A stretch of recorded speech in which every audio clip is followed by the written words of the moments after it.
नमस्कार दोस्तों। आज की कहानी है श्रृंगार। मम्मी, ये मौसी दादी कब जाएगी? इनकी वजह से अपने घर में भी खुल के सांस नहीं ले पा रही हूँ। हर समय बस रोकना टोकना। 15 साल की सुभी ने अपनी माँ निशा से गुस्से में भुनभुनाते हुए कहा।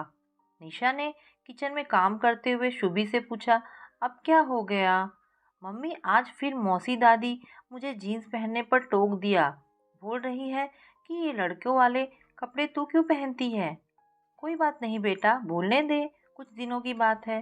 तू जब तक कुछ और पहन ले। मौसी जी के जाने पर फिर से जो चाहे पहनना, निशा ने सुबी से कहा और अपना काम करने लगी। सुबी गुस्से में पैर पटकते हुए बाहर चली गई। शुभी निशा और रविंद्र की इकलौती बेटी है, जिसकी परवरिश दोनों बहुत ही प्यार और समझदारी से कर रहे हैं। शुभी ज़्यादातर जीन्स या शॉर्ट्स ही पहनती है, पर जब से रविंद्र की मौसी जी आई हैं तब से वो शुभी को हर बात पे, हर काम में टोकती हैं। सिर्फ शुभी ही नहीं, वो निशा को भी कहाँ छोड़ती हैं किसी भी काम में टोकने से। मौसी जी पुराने ख्यालों की वृद्ध महिला हैं। उनके पति का स्वर्गवास हो गया है। वो कुछ दिनों के लिए अपनी बहन के बेटे के यहाँ रहने आई हैं। पद और उम्र दोनों में मौसी जी इतनी बड़ी हैं, तो निशा भी कुछ नहीं कहती। उनके सामने जैसा वो चाहती हैं वैसे ही रहती हैं। मौसी जी के हिसाब से बहुओं को हमेशा साड़ी, चूड़ी, बिंदी और पूरी मांग भर कर रहना चाहिए। इससे पति की आयु लंबी होती है। ये सब पसंद तो निशा को भी है, बस वो थोड़ा अलग तरीके से करती है। जैसे बड़ी बिंदी की जगह वो छोटी लगाना पसंद करती है। भर भर हाथ चूड़ी की जगह वो सिर्फ कंगन पहनती है और मांग भर कर वो ऊपर से बालों को ढक देती है। हर समय साड़ी पहनना उसे नहीं भाता, पर मौसी जी के आने से वो सब करती है। फिर भी मौसी जी खुश नहीं होती और कुछ ना कुछ कमी निकाल ही लेती हैं। अपने ख्यालों में गुम निशा का ध्यान डोरबेल ने खींचा, जो लगातार बजे जा रही थी। आ रही हूँ, आ रही हूँ बोलते हुए निशा ने दरवाज़ा खोला। सामने से निशा की बचपन की दोस्त संध्या ने सरप्राइज बोलते हुए निशा को चौंका दिया। संध्या इसी शहर में रहती है। दोनों एक दूसरे के घर कभी भी जाकर मिल लेती है। शुभी भी निशा को बहुत पसंद करती है, पर आज तो निशा मौसी जी के सामने आई है, वो भी जीन्स में। तू तू यहाँ? निशा ने हकलाते हुए कहा। अरे क्या हुआ? संध्या निशा को अंदर ढकेलते हुए बोली। मुझे देखकर तू इतना घबरा क्यों गई? जीजू का इंतज़ार कर रही थी क्या? संध्या ने निशा को छेड़ते हुए कहा। निशा ने मुस्कुराते हुए नहीं में सर हिलाकर संध्या को गले लगा लिया और हाथ पकड़कर अंदर ले आई।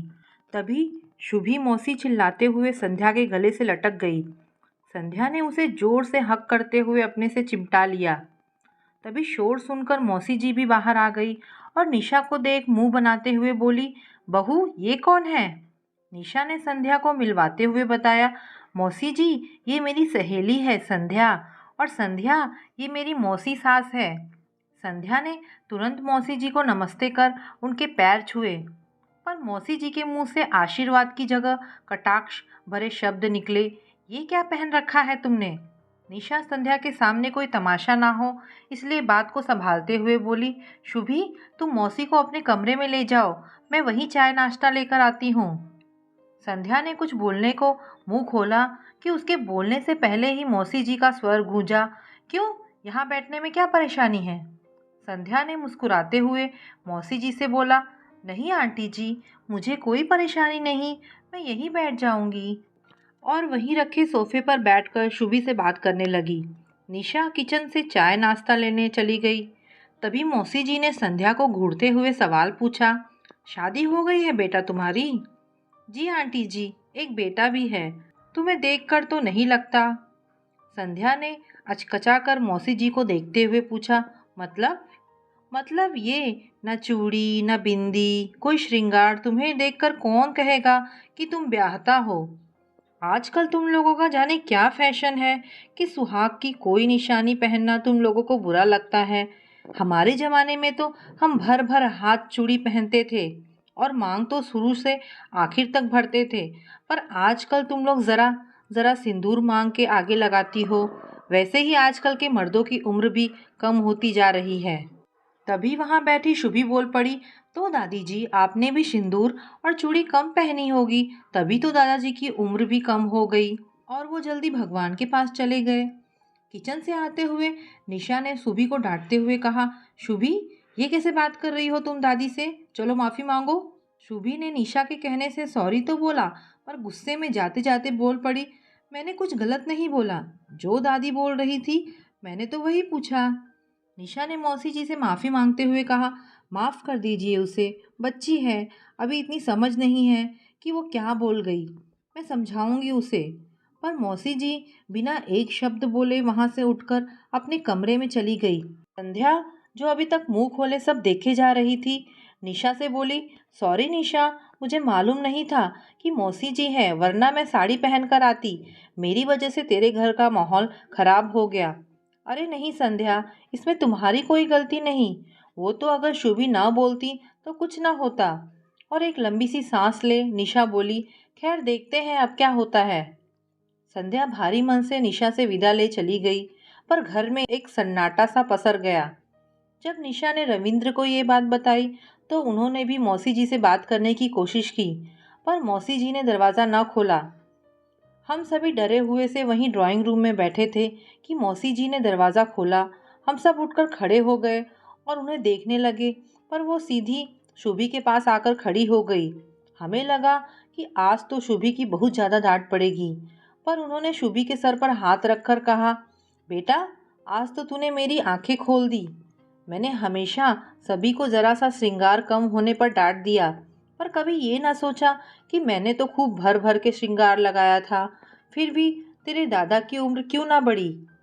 अब समझ गई कि बिंदी छोटी बड़ी होने से कुछ नहीं होता, होता वही है जो ऊपर वाला चाहता है। तो अब से मैं ये कोशिश करूँगी कि तेरी मम्मी के साथ साथ साथ और किसी को भी बिंदी चूड़ी के लिए ना टोकूं। तभी शुभी ने दादी के गले में बाहें डालकर मासूमियत से कहा, सच्ची दादी, आप बदल गई। तो क्या अब मैं आपके सामने जीन्स पहन सकती हूँ? मौसी जी ने मुस्कुराकर शुभी के सर पे एक हल्की सी चपत लगाते हुए कहा, बदमाश, जो चाहे पहन। अब मैं भी थोड़ा मॉडर्न बनूंगी ताकि किसी को भी मेरे विचारों और मेरी बातों से परेशानी ना हो। निशा और रविंद्र मौसी जी के इस नए अवतार को देखे जा रहे थे। तभी मौसी जी ने दोनों से बोला, क्या टुकुर टुकुर देख रहे हो? आज तुम्हारी बेटी ने मेरे विचार बदल दिए, और तुम्हारी खैर नहीं। तुम दोनों ने अपनी बेटी को ये भी नहीं सिखाया कि बड़ों की बातों का जवाब नहीं देते और गलती पर माफ़ी भी मांगी जाती है। तभी शुभी मौसी जी के सामने कान पकड़कर सॉरी बोलती है और मौसी जी उसे मुस्कुराकर गले से लगा लेती है। तो दोस्तों, कहानी यहाँ पर समाप्त होती है।